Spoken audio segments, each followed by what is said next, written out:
Tēnā tātou katoa. Hello everybody and welcome to Manifestors Unite. I'm Carmelle Riley from Aotearoa, New Zealand. I'm your host and today joined by the most blessed, beautiful and wonderful Jill Hart.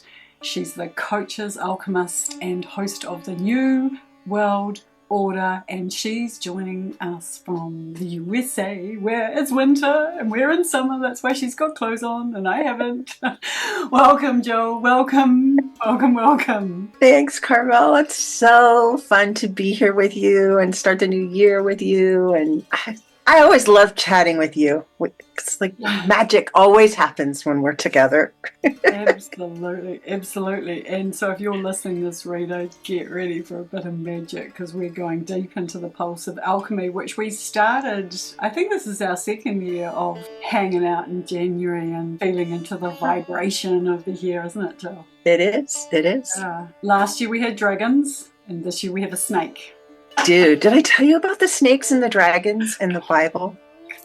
Okay, so this hit me like kind of like a ton of bricks, but the devil or Satan is supposedly a dragon, and everybody has their own interpretation. We'll just start with that. But some of the things that I had heard was that, you know, when he did his dastardly deeds in the garden, God tore off his legs and made him a snake. So it's interesting to me in the Chinese zodiac that the dragon is followed by the year of the snake. Like one of those. So, that means that if you're a dragon this year, maybe you've lost your legs. Actually, I feel like I lost mine, and now you're going to slither along. Well, it's all about building foundations. So, you know, it's closer to the ground. Yeah, but it's really interesting because we had a guest on the other day and she was actually saying the snake is really misunderstood and it's a real healing energy, and what it means is shed the toxic skin, shed the stuff that you need to leave behind, and maybe your legs if you're a dragon, and really just continue to spread your light and love and upgrade. So I really liked that because it encourages us to like be more and be of greater service and, you know, stop focusing on the stuff that we need to leave behind, all the dead wood from, So I'm really very blessed to have you here, and I'd love to know, because you connect through your podcast. I mean, that's how we connected. You connect with so many people, light showers, way showers, leaders, change makers, disruptors, who are out to share their message of light. So do you want to tell us a little bit about what you will be helping others to do in 2025? This year is going to be big.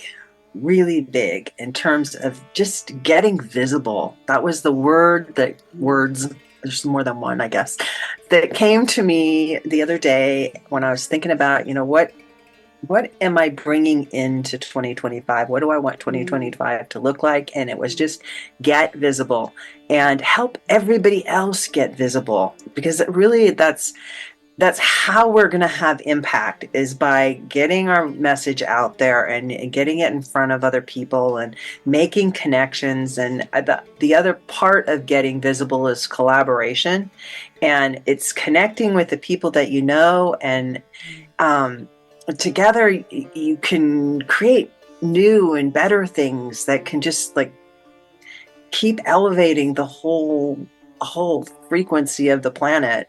And which is such an Aquarian message, like that collaboration, the consciousness, the upgrading, right-siding the planet. You know, all of that is so Aquarian. And we were just talking, for those listeners who are joining us, I will definitely put links for Jill below, because if you've got a message you want to talk to her. But we were actually also just talking about AI and the digital space and what that means in this year and in this next 2000 year cycle. Do you have any perspectives on that, Jill? I think AI is here and that you really just need to grab hold of it and make it your own. It doesn't have to be, you can use it however you choose, but there are so many ways to use it to help you. Instead of hiring people to do things for you, you can do things so much faster and more effective in the ways that people want to consume your content. You can use AI to help you shape that information so that it can be received, and so that people. It's all about the getting visible thing. So people can receive the information in the way that they want to receive it. It's just AI can just process information so much faster. What it's not good at is emotions, and everybody as a human. I'm sorry. I mean, that's because we're all emotional retards, right? So, that's why the AI is no good. Well, there you go. This is why it's so important to use please and thank you, and tell it how great it's made you feel when it does stuff.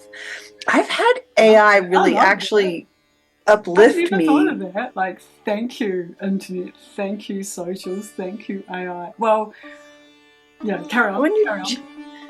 I know lots of people that are naming their AI, like ChatGPT. Some call it Chad. Some call it Steve. I tried calling it Petey, but that didn't feel right to me.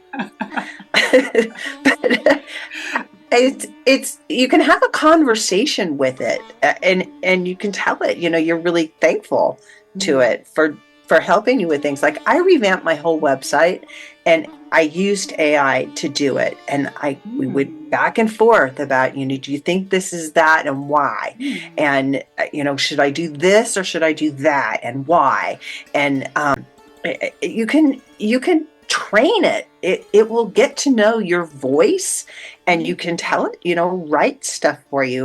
But go out and look at all of these other people that are really good copywriters and take the way they do stuff and smish it all together. It's all about the prompting, and I use it for art, and it really reads my vibration on that, because I know that the art that I produce is very unique, and also because of the prompting that I use, which I know no one else no one else can keep up with the way that the concepts and the cross-cultural and the splicing. So it is totally unique, and if the more you train it, the more it gets to know you. But I love that you're using it for your website. I never really thought about that. I tend to use mine more for visual stuff, because rather than the word stuff, because I always, as an author, feel like I can come up with stuff, but I hadn't thought about following those themes that are already successful, because that is, a lot of the time we can learn so much from other people who've made it and done it and cracked it, and rather than just trying to reinvent it ourselves. So that is that's helpful. But using the prompts, you can give it information that it can draw on, but also if you have a long conversations with it, if you do a lot of back and forth with it, it gets to know who you are, and speaking in your voice. You'll find that it gets to be more like you talking to yourself. Maybe it's whoa, yeah. What do you think about that? That's podcasting. It's getting your message out to the whole world, because you're sending that. When you speak things into existence, and it affects people's lives. You say things on a podcast that you think people are just like not listening, but they're listening, and they're catching things, and and it may not be like today or tomorrow. It may be several years down the line, but this doesn't go away. It it continues to be here, and it will continue to have the impact it's supposed to have. And I believe everything that we put out is channeled. I don't think we really... Ancestors. Yeah, it just is like, it's... You have got me so... I have to ask you, speaking of that, leaving the seeds, the word code, the word spells that you've spelled, and tell us some stories of messages or interviews you've had that have come back and you've heard that they have transformed, inspired. Give us a few examples, because this is so powerful. I'll give you two. One is you, and our conversations that we've had last year when I was manifesting $50,000, and we had a couple of conversations, and then it happened, but not in the way that I wanted it to or thought it would, but it did happen. Just like the Pantene and it was ad. Pantene, are you listening? It won't happen overnight, but it will happen. I love that. So, had we not met, had I not had the conversation with you and continued to have conversations with you, I wouldn't have known that, and I wouldn't have read your book, which was like amazing in terms of helping people to really understand how manifesting works. Not like, it's not just, wave your magic wand. There's some technique to it. There's stuff, and there's recognition, which is another piece that people sometimes miss. You need to be looking for the result that you were intending for, because it can happen and you could totally miss it. Like, I told my husband I was going to make $40,000 in the last quarter of last year. And I had in my mind, of course, how it was going to happen. And then it didn't happen the way I thought it was going to. And I was looking at my investments, and it's like, oh, there it is. I love it. You always do that, though. You're so... Look, I just want to say, in-readers, listeners who are listening to this, definitely connect with Jill, because she can teach you a thing or two about bringing the moolah into your bank account. Or maybe not your bank account, into your life. Oh, that is so cool. And the second story. The second story is this. It's again a person I met through a podcast episode that I had her on, and she offered to do my business soul. She was like, what's the soul of your business? And I don't know. Okay, I'm down for it. Her name's Fiona Robertson. And so Fiona is she did the reading, and she recorded it, and she sent it to me, and I listened to it, and it was like one of those things that you listen to, but you really don't understand what it means. You just absorb it. So I just absorbed it, and I waited a couple months, and in the meantime, I talked to another person that I'd also interviewed, who's he does horoscopes or astrology, and he told me that it was very probable that I was going to meet up with someone that was going to really give me a platform where I could just really amplify everybody's voices, and it was going to be a really big deal. It was going to be more than what I'm doing now. That's what he saw, and that was back in November before Thanksgiving. So I'm going along, and you know me, I have got like the ideas how this is going to happen, and then in conjunction with what Fiona told me. And so I'm just kind of letting it all percolate along, doing my normal thing that I do. And then I meet up by chance with Jay Matta, who is the co-founder of the Gnostic TV network. And the connection again is related to podcasting, because somebody referred him to me. So I ended up emailing him in an email box that he never gets solicitations in, ever. And then he texts me on my phone. And nobody ever texts me on my phone to like my home phone number. So So we're like, well, we gotta meet. So we hop on Zoom and we meet each other, and we're like, we're both doing the same thing. It's our mission to get this message out. And we talked about how we could work together. And we actually have a podcast together. It's called the Mystic Marketing Podcast that we're doing. It's really short. Could you say that slowly? Because I know anyone listening, they want to hear that. The Mystic. Okay. The Mystic Marketing Podcast, which also has a story on it.